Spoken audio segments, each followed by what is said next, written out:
Muito bem, você está comigo? Paz do Senhor Jesus, tudo bem? Olha só, hoje nós vamos estudar a nossa quarta lição da Escola Bíblica Dominical na classe de adultos. Nós vamos estudar sobre a normalização do divórcio, ok? Quem não me conhece, eu me chamo Adriano Almeida e você está no canal Pitada de Teologia. Antes de começar a aula, já peço para você se inscrever e deixar seu like, para você não perder nenhuma novidade aqui no canal, tá certo? E você pode estar entrando aí também lá no nosso perfil no Spotify, para você estar ouvindo aí as aulas. Sei que não tem tempo de acompanhar no YouTube, ou você que gosta mais de ouvir e fazer as suas reflexões, você pode aí estar ouvindo no Spotify. Tem a nossa biblioteca aí onde você vai poder entrar para baixar esses slides que você vai ver aí na sua tela. E também tem aí o nosso blog com estudos bíblicos para edificar a sua vida. Conteúdo edificante nós temos, ok? Então vamos ao texto bíblico, Mateus capítulo 19, versículo 1 ao versículo de número 9. Isso aqui é uma pré-aula, eu sempre gosto de destacar isso. É uma pré-aula, pessoal, pré-aula, ok?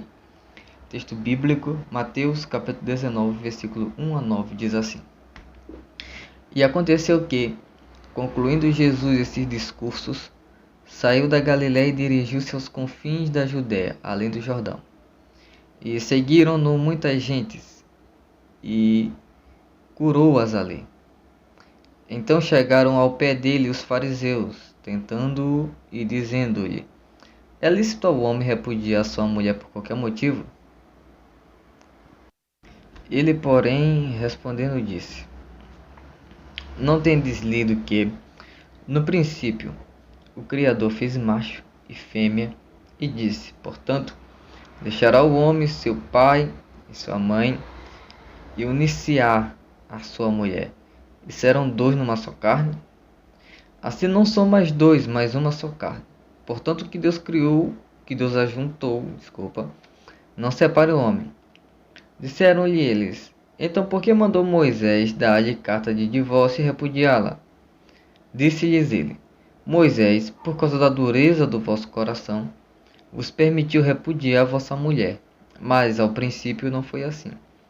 Eu vos digo, porém, que qualquer que repudiar a sua mulher, não sendo por causa da prostituição, e casar com outra, comete adultério.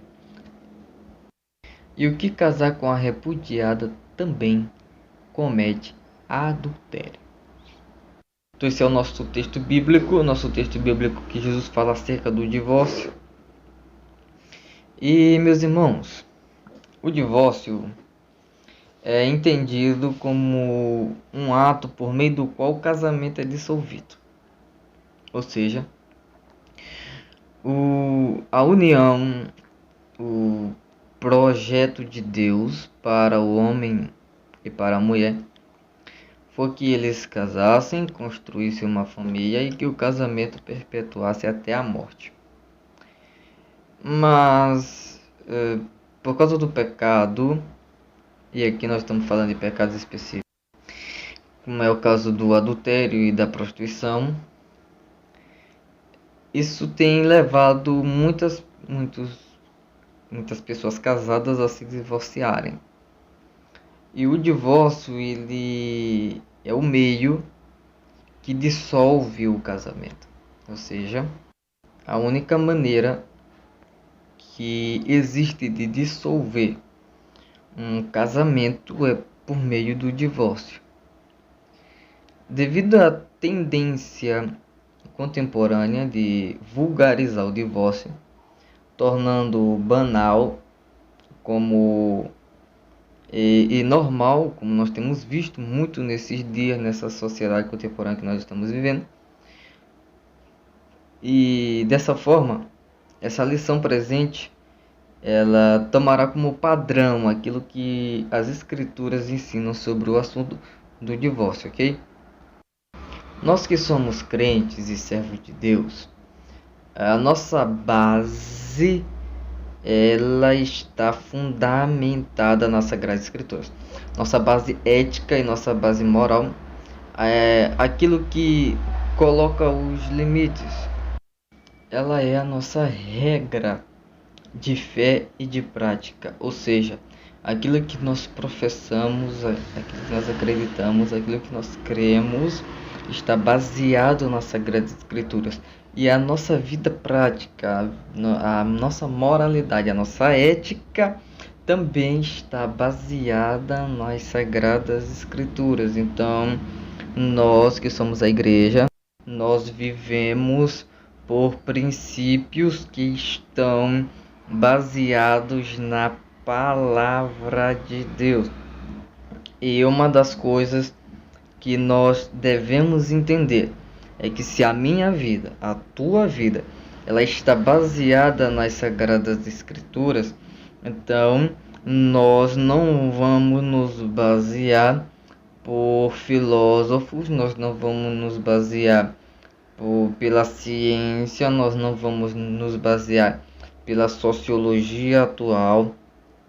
Todas essas matérias, todos os pensadores têm a sua importância dentro da sociedade.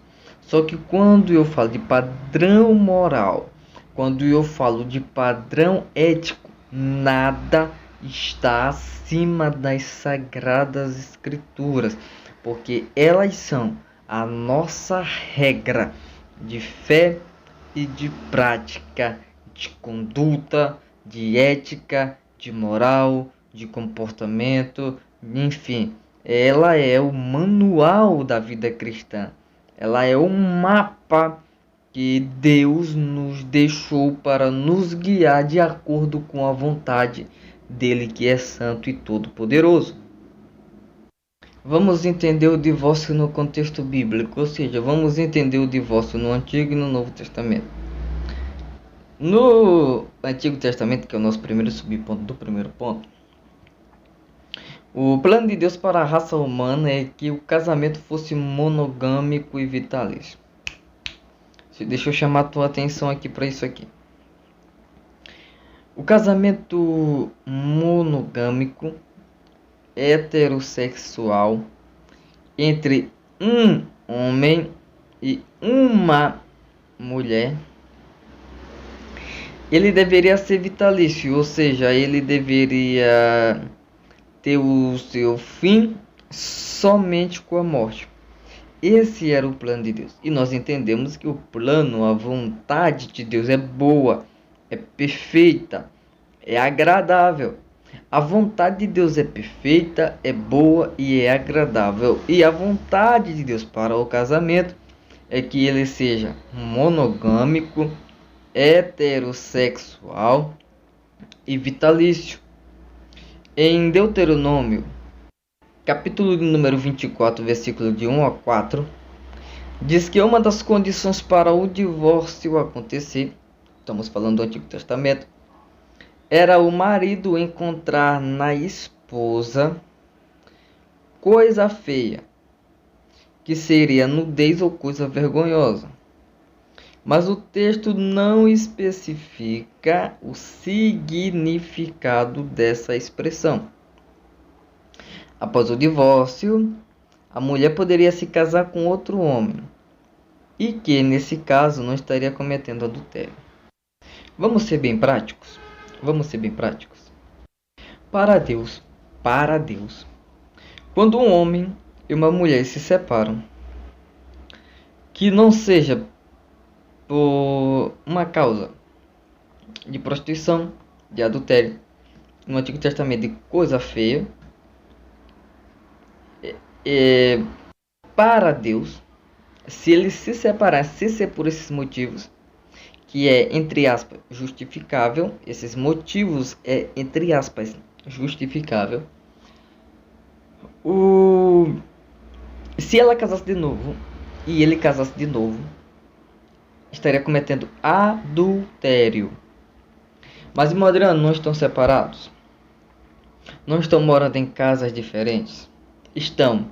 Mas para Deus, meu irmão, para Deus, era como se ambos ainda estivessem casados. Então, toda vez que eles tivessem algum tipo de relacionamento amoroso com outra pessoa, que não fosse a pessoa com que eles tinham casado e que eles se separaram por motivos estúpidos, ok? Vamos colocar essa palavra, motivos estúpidos, que não tem base bíblica nenhuma para isso. Toda vez que eles entrassem em um relacionamento, a mulher, no caso, ela estaria cometendo adultério, porque o homem, após o divórcio, o seu primeiro marido, de quem havia se divorciado, não poderia se casar novamente com ela. Então, o seguinte, quando eles se separavam,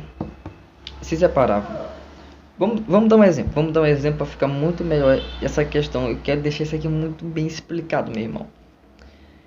Digamos que existia um casal, estavam casados, e por causa de um motivo banal eles se divorciaram. Um motivo banal. Se eles, toda vez que eles tivessem algum tipo de relacionamento amoroso com uma outra pessoa que não fosse a pessoa com que eles tinham casado, na ótica de Deus, para Deus, diante dos olhos de Deus, eles estavam cometendo adultério. Mas a sociedade diz que não, a sociedade acha normal. Meu irmão, nossa vida é baseada pela palavra de Deus. Agora, se o marido achasse isso que a Bíblia chama, lá em Deuteronômio, capítulo 24, versículo 1 a 4, de coisa feia, e eles se divorciassem, a mulher poderia casar com qualquer outra pessoa, que ela não estaria cometendo adultério, e o marido também poderia casar com qualquer outra pessoa. Só não podiam se casar novamente. Porque, convenhamos, seria uma humilhação, seria uma vergonha eles dois se divorciados e depois voltassem e casassem novamente.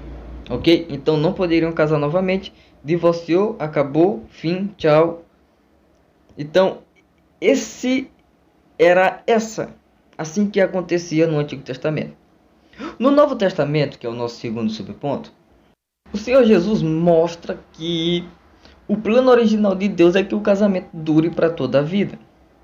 E rejeita todas as outras razões ou motivos dados pelos fariseus para justificar o divórcio, inclusive essa coisa feia que está lá em Deuteronômio. Como é que Jesus rejeita isso? Os fariseus chegam para ele e dizem: mas na lei de Moisés está escrito que nós podíamos repudiar a nossa mulher, ou seja, divorciar dela. Jesus disse: não, Moisés disse isso por causa da dureza do vosso coração, mas nunca foi plano de Deus, nunca isso veio na mente de Deus como uma coisa boa. Não, é por isso. Deixa eu pegar um pouquinho mais pesado. Só um pouquinho. É por isso que você tem que tomar muito cuidado com quem você vai casar. É essa pessoa realmente com quem você quer casar? Você tem certeza que você quer casar com essa pessoa? Absoluta. Eu não estou falando de sentimentalismo, eu não estou falando de área somente sentimental. Eu estou falando de razão, pensamento. Pensa, reflita, medite bem, observe as características da pessoa. Conheça essa pessoa o mais profundo possível. Conheça as suas qualidades, conheça os seus defeitos, ok? Conheça aquilo que gosta, aquilo que não gosta. Porque, meu irmão, se você for casar com uma pessoa, e depois não gosta da comida que ela faça, por exemplo, você não gosta da comida que ela faça, o que ele faça, e você divorciar, se você entrar em qualquer outro relacionamento, para Deus, você está em adultério. Agora, tu sabe o que é uma coisa mais terrível ainda? É que quem está em adultério, a Bíblia diz que não herdará o reino dos céus. Então, deixa eu dizer uma coisa para você. Existem muitas pessoas, existe muita gente que vai para o inferno por causa que cometeu esse pecado de se divorciar por motivos banais. Porque a mulher queimou a comida. Porque a mulher não colocou o sal na quantidade que eu gosto na comida. Ah, porque o marido não estendeu a toalha. Ah, porque o marido entrou calçado dentro da sala. Estressou a mulher pediu divórcio. Meu irmão, isso são motivos banais. Isso não pode. Isso é resolvido com conversa. Olha, você pode estar colocando em risco a sua salvação. Se divorciar, é melhor que não case. É melhor que não case. Se você se divorciou, escute-me em nome de Jesus. Se você se divorciou nesse padrão que eu estou lhe dizendo, por esses motivos fúteis, não case. Não case. Isso é muito importante.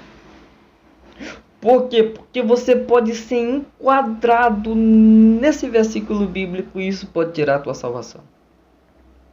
Agora, se você se divorciou por um desses motivos e o teu cônjuge faleceu, aí você está livre. De acordo com o que diz as Sagradas Escrituras. Então, o Senhor Jesus diz que não há razão ou motivo para justificar o divórcio. Eu falei do divórcio, mas eu também quero falar de outra questão. Rapidamente, deixa eu abrir aqui um outro parêntese, nós voltamos daqui a pouco. Pessoas que moram juntos 5 anos, 10 anos, 15 anos, 20 anos, 30 anos e ainda não casaram. Meu filho, minha irmã, meu irmão, não casou porque ainda, meu querido. Não casou porque ainda, minha querida. Tu já está morando há 5 anos com uma pessoa, convivendo com ela dentro de casa, juntos, e ainda não casou por quê? Se você responder essa pergunta, escute bem, se você me responder uma pergunta dessa dizendo, Adriano, não, eu ainda não casei porque essa mulher não é mulher para casar, ou esse homem não é homem para casar. Meu irmão, o que você ainda está fazendo com essa pessoa? Porque se você mora 5 anos junto com essa pessoa, 10 anos junto com essa pessoa, e na sua ótica ela ainda não é a pessoa para você casar, o que tu ainda está fazendo aí, meu amigo? O que tu ainda está fazendo nesse relacionamento, minha amiga? Casem-se.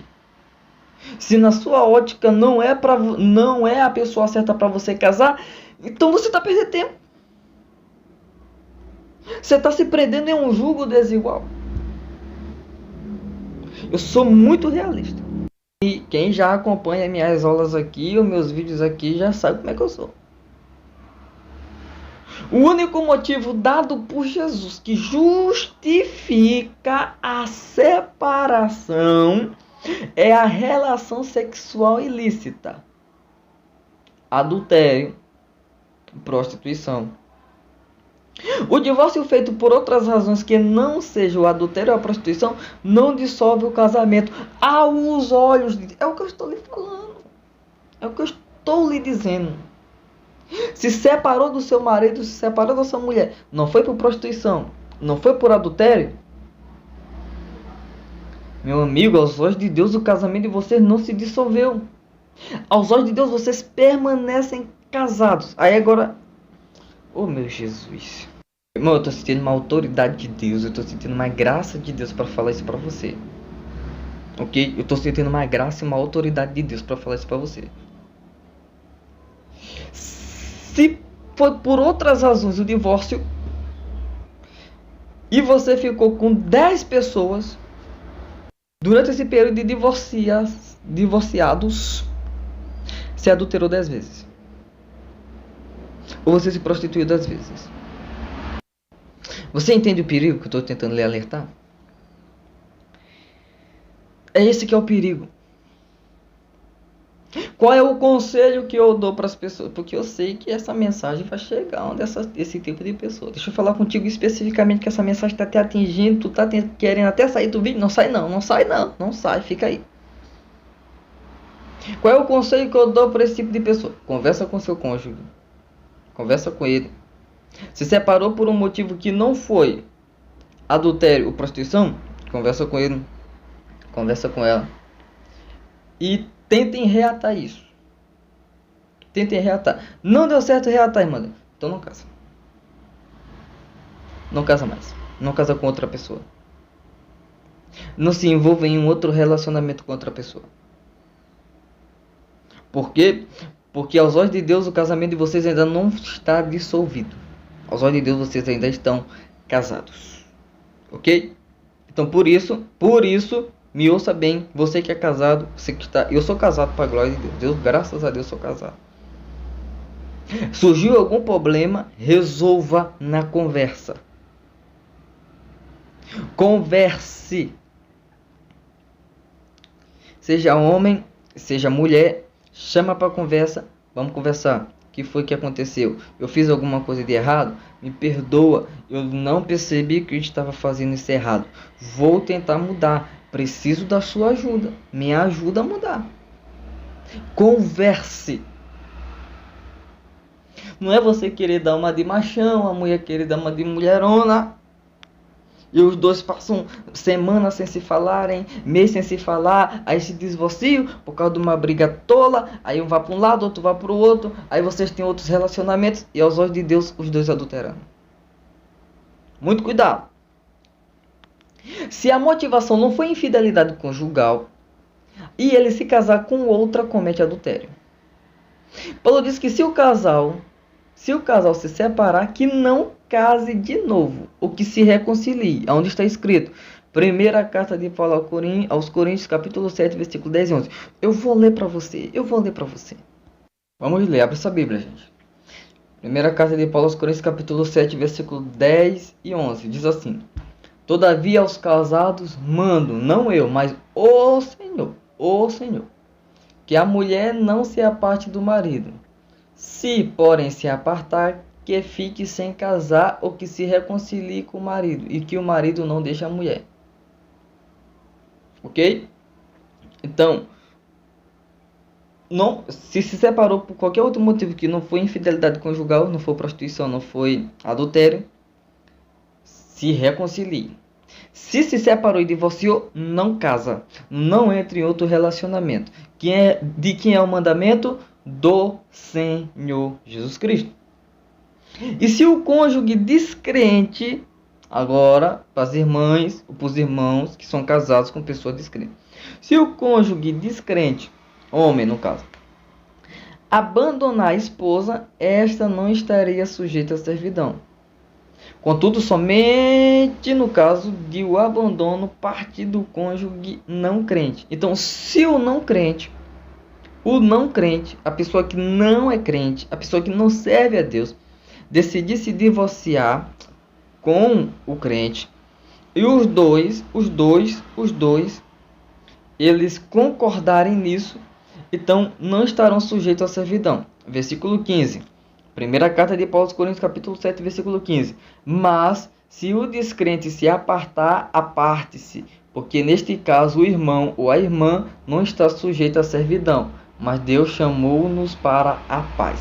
Então, se está casado com o descrente e o descrente decide se divorciar, a Bíblia diz que não estará mais sujeito à servidão. Que servidão é essa que eu entendo de Paulo falando? Nesse caso, a servidão seria você se divorciar e não poder casar de novo. Porque se você casasse de novo, estaria em adultério ou em prostituição. Mas no caso de descrente, e detalhe, quem abandona é o descrente. A Bíblia é bem clara, versículo 15. Mas se o descrente se apartar, se o descrente, não é o crente, porque o crente conhece a palavra, porque o servo de Deus conhece a doutrina bíblica, não é o servo de Deus, não é o crente, não é aquele que jejua, não é o que ora, não é o que lê e pratica a palavra, não é o que faz evangelismo, não é o que tenta avançar o reino, não é quem busca os dons espirituais, não é quem busca mais a Deus, não é quem tem uma intimidade com Deus profunda, não é esse que se aparta. Quem se aparta é quem não conhece Deus, quem não quer se dobrar diante dos pés de Jesus, quem não quer morrer para o mundo, quem não quer deixar sua natureza carnal, quem não quer nascer de novo, quem não quer ser cheio do Espírito Santo. Quem aparta-se é esse que se aparta. Aí Paulo diz, se ele se apartar, o crente, o que serve a Deus, ele estará livre de servidão. Ok? Espero que você tenha entendido. Não entendi? Deixa no comentário que eu vou responder você. Segundo ponto, a sutileza da normalização do divórcio. O divórcio no aspecto legal. A Constituição de 1988, que é a que rege o país hoje, conhecida pelos meus caros amigos intelectuais como a Constituição de 88, passou a permitir o divórcio e recasar quantas vezes for necessário. Estamos falando no aspecto legal. Não estou falando de Bíblia. Estou falando de Constituição brasileira. A lei magna do nosso país. A nossa Constituição nos diz que se uma pessoa se divorciar de outra pessoa, ela pode casar e recasar quantas vezes quiser. A pessoa pode casar hoje, com uma semana se separar e se casar com outro. Separa desse, uma semana, casa com outro. Separa desse, uma semana, casa por outro. A Constituição permite fazer isso.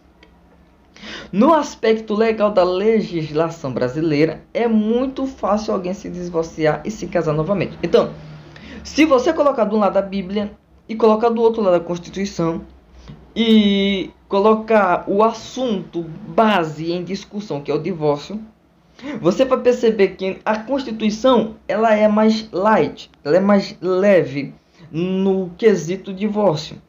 Ela permite o divórcio sem punição nenhuma, permite o divórcio na maior tranquilidade, sem consciência pesada. Só que quando você parte para a Bíblia diz, não, peraí, não é bem assim. Não é bem assim, isso não é o plano original de Deus, isso não é a vontade de Deus. Quem casou não se divorcia a não ser um motivo que justifica, não é que seja regra, justifica. Que justifica o divórcio, é o adultério, é a prostituição. Se separou por causa disso. Na ótica de Deus, vocês continuam casados. Na ótica do Estado, vocês estão separados. Mas na visão de Deus, para Deus, ainda aos olhos de Deus, ainda continuam casados. Então, na Constituição, uma pessoa pode casar, se separar e recasar quantas vezes for necessário e ela quiser. Ok? Segundo ponto, o divórcio no aspecto moral. Para um descrente, qualquer razão ou motivo justifica a prática do divórcio e um novo casamento. Para o descrente, para aquele que não serve a Deus, para aquele que não quer saber das coisas de Deus, aquele que não quer nascer de novo, aquele que não quer abrir mão da cerveja, aquele que não quer abrir mão de uma vida de prostituição, aquele que não quer abrir mão das drogas, aquele que não quer abrir mão da corrupção, do roubo, da mentira, da idolatria. Para os descrentes, aquele que não quer morrer de novo, aquele que não quer se converter dos seus maus caminhos para que sejam apagados os seus pecados e o seu nome seja escrito no livro da vida, e no dia do encontro com o noivo eles se encontrarem. Esse que não quer essas coisas, essa pessoa que não quer servir Jesus, que quer viver uma vida no pecado, no mundão, fazendo os desejos da carne, praticando os desejos do mundo, aquilo que o diabo lhe oferece, uma pessoa que vive aprisionada pelo pecado, uma pessoa que vive cativa pelo pecado.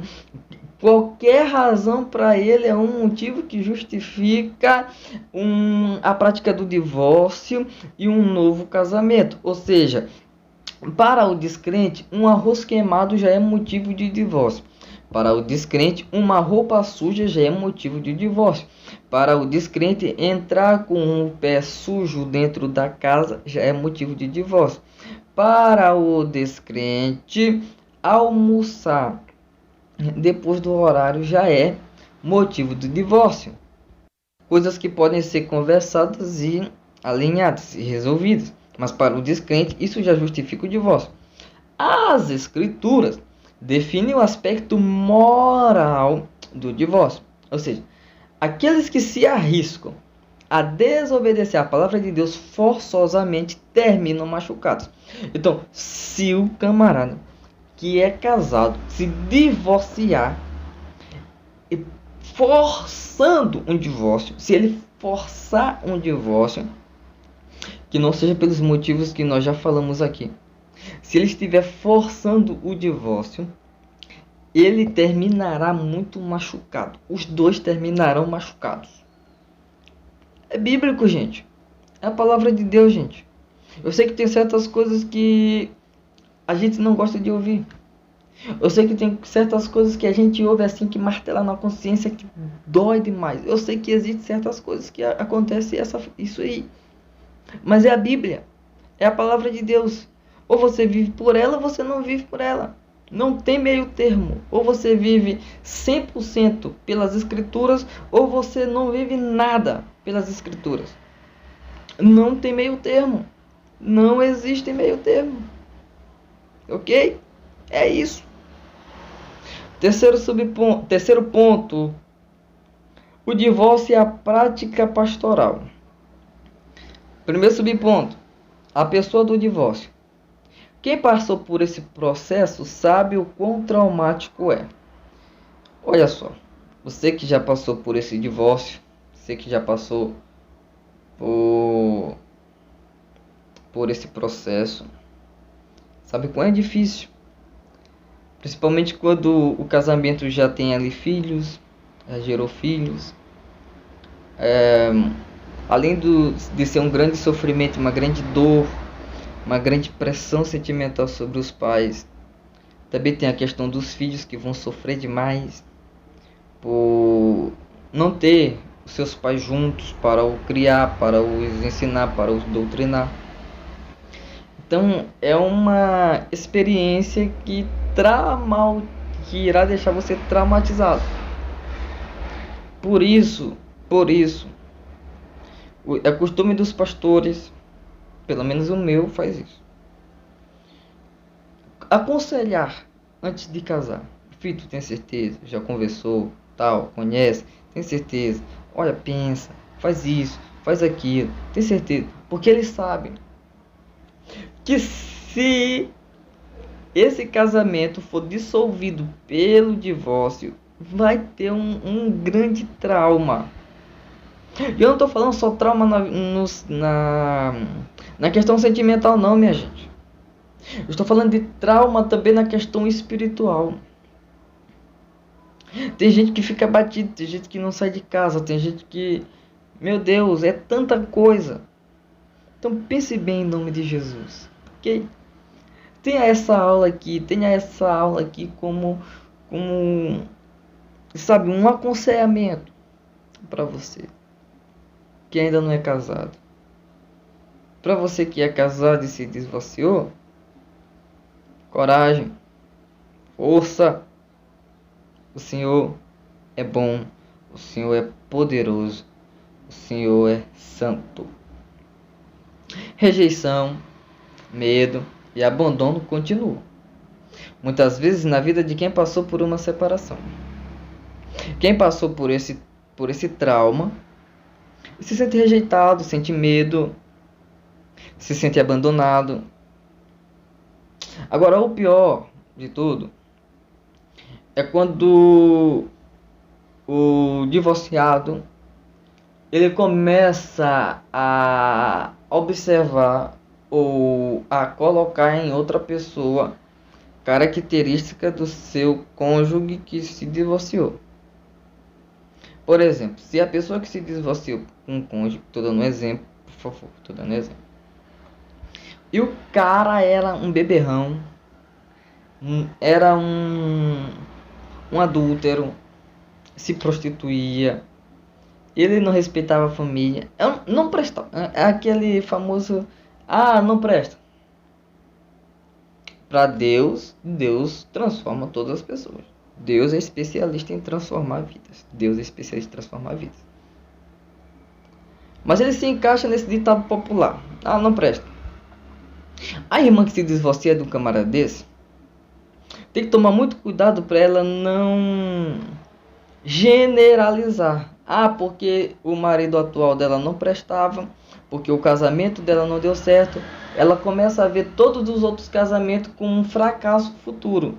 Ou seja, ela começa a dizer, esse casamento não vai durar muito tempo, isso aí vai acabar, esse homem não presta, homem nenhum não presta, todos os homens são isso, todos os homens são aquilo. Não generalize, pelo amor de Deus. Nem todas as pessoas são iguais. Devemos entender que Deus opera a transformação na vida do ser humano. Devemos entender que Deus é bom. E que a pessoa, quando ela deixa o Espírito de Deus trabalhar na vida dela, o Espírito de Deus produz uma transformação na vida dela. E não é porque uma pessoa foi mau caráter com você que todas as outras pessoas são mau caráter. Não é porque uma mulher te humilhou, foi mau caráter contigo, que todas as mulheres são mau caráter. Não é porque um marido te abandonou, não é porque ele te traiu que todos os homens vão trair. Não é porque uma mulher traiu que todas as mulheres vão trair. Não é porque um homem que se prostituiu porque todos os homens vão se prostituir. Não é porque uma mulher se prostituiu que todas as mulheres vão se prostituir. Não é assim, minha gente. Não é assim que funciona. As coisas não são assim. Somos diferentes, pensamos diferente, agimos diferente, vemos as coisas diferentes. Principalmente quem tem uma vida baseada pela palavra de Deus, aí mesmo é que não pode pensar essas coisas. Aí mesmo é que não pode jogar para longe esse pensamento. Longe. Repreende isso, tira isso da sua cabeça em nome de Jesus. Divorciados devem obter aconselhamento pastoral. Então você se divorciou, você está divorciado, converse com seu pastor. Converse com ele, sua autoridade espiritual que está sobre a sua vida. Concomitantemente, o acompanhamento psicológico não deve ser negligenciado. Tem gente que pensa que psicólogo é só para quem já tem um problema mental, assim, né? Não. Se passou por uma experiência traumática, deve, se possível for, se tiver condições financeiras para isso, procurar um psicólogo. Se na igreja tiver um psicólogo, melhor ainda. Agora, se a igreja não disponibilizar de um psicólogo e você não tem condições financeiras suficientes para marcar uma consulta com um psicólogo, o seu pastor é homem de Deus. Tem o Espírito Santo na vida dele. E ele é a autoridade espiritual sobre a sua vida. Ele vai te dar um conselho. Ele vai te aconselhar. Deus vai inspirar ele para te dar um conselho. Ok? Segundo subponto. O divorciado como cristão. Divorciado como cristão. Cada situação deve ser analisada com cuidado. De ser visto como alguém amado por Deus. Ok? Então, o divorciado, ele é amado por Deus. A Bíblia diz que nada pode nos separar do amor de Deus. Amor e presença são duas coisas diferentes. Não quero entrar nesse papo aqui agora, mas a Bíblia diz que nada nos separará do amor de Deus. Deus nos ama, isso é fato. E o amor de Deus não está baseado em obras humanas. O amor de Deus é uma essência dele. Deus nos ama e ponto. Deus nos ama. Deus nos ama. João capítulo 3, versículo 16. E Deus amou o mundo de tal maneira que deu seu Filho unigênito para que todo aquele que nele crê não pereça, mas tenha vida eterna. Deus amou o assassino, Deus amou o maconheiro, Deus amou o ladrão, Deus amou o mentiroso, Deus amou o adúltero. Deus ama. Deus ama. Contudo que esse amor não justifique, não sirva de justificativa para anular a justiça de Deus, que exige uma vida que se orienta pela sua palavra. Então não tem essa fala minha como uma justificativa para você cometer qualquer tipo de pecado e você justificar isso pela minha fala. Não é isso que eu estou dizendo. Até porque amor e presença são duas coisas diferentes. Deus ama o ser humano. Mas se ele viver na prática da mentira e morrer na prática da mentira, ele vai para o inferno. Deus ama a prostituta, mas se ela morrer na prática da prostituição, ela vai para o inferno. E ela não está na presença de Deus. Presença e amor são duas coisas diferentes, gente. Eu cometi um pecado, não vou para o inferno, Deus me ama, a Bíblia diz que Deus me ama, que nada vai me separar do amor de Deus. Ok, nada te separa do amor de Deus, mas da presença de Deus o pecado nos separa. O pecado nos separa, é o pecado que faz separação entre Deus e os homens. O que tem nos separado de Deus é o pecado. O pecado nos separa de Deus. O pecado nos separa da presença de Deus, mas Deus continua nos amando. Mas o pecado faz separação entre Deus e o homem, entre o homem e Deus. Conclusão. Vimos nesta lição o divórcio sob a perspectiva de diferentes culturas e em diferentes contextos. Observamos que na atualidade há uma tendência entre os cristãos de enxergarem o divórcio como normalidade. Essa é uma postura perigosa, arriscada e até mesmo pecaminosa. Isso porque as Escrituras contêm princípios e preceitos que moldam os relacionamentos humanos. Então que Deus nos dê sabedoria, que Deus nos dê graça. Que a misericórdia do Senhor esteja sobre a nossa vida, que o sangue de Jesus esteja sobre a nossa vida, que Deus nos guarde do divórcio e que Deus possa dar força àqueles que se divorciaram por causa de prostituição, por causa de adultério, que estão feridos, foram feridos, machucados, traumatizados, que Deus ele possa estar consolando essas pessoas. Como disse Jesus, eu irei para o Pai, mas rogarei e enviarei o outro Consolador, que no grego é Paracletos. Ele enviará alguém que também nos consolaria, estaria conosco nas lutas e nas angústias. E Deus é que tem poder de levantar o caído, é Deus que tem poder de dar ânimo. A Bíblia diz que a alegria do Senhor é a nossa força. Então que você está me ouvindo, que está numa situação dessa, que você possa ser cheio da alegria, do gozo do Espírito Santo. Que Deus ele possa estar lhe dando força e saiba que você é amado por Deus, que Deus lhe ama e que Deus tem planos ainda na sua vida. É por isso que você ainda está vivo, está machucado, mas está vivo. Está caído, mas está vivo. Está ferido, mas está vivo. Está se sentindo rejeitado, mas está vivo. Está com medo, mas está vivo. Está se sentindo abandonado, mas está vivo. Está traumatizado, mas está vivo. Se você está vivo, se você está respirando, se você está aqui ouvindo essa mensagem no canal Pitada e Teologia, Deus tem coisas grandes, coisas boas para realizar na sua vida. Amém? Receba essa palavra em nome de Jesus. Meus amados irmãos, obrigado por ficar até aqui. Mais uma aula aqui no canal Pitada Teologia. Nós nos vemos na próxima aula, se Deus assim permitir. Fique na paz do Senhor e não se esqueça de se inscrever no canal. Me ajuda aí a te ajudar, meu irmão. Se inscreva nesse canal, deixe o seu like, compartilhe essa videoaula com mais pessoas. E que Deus te abençoe em nome de Jesus.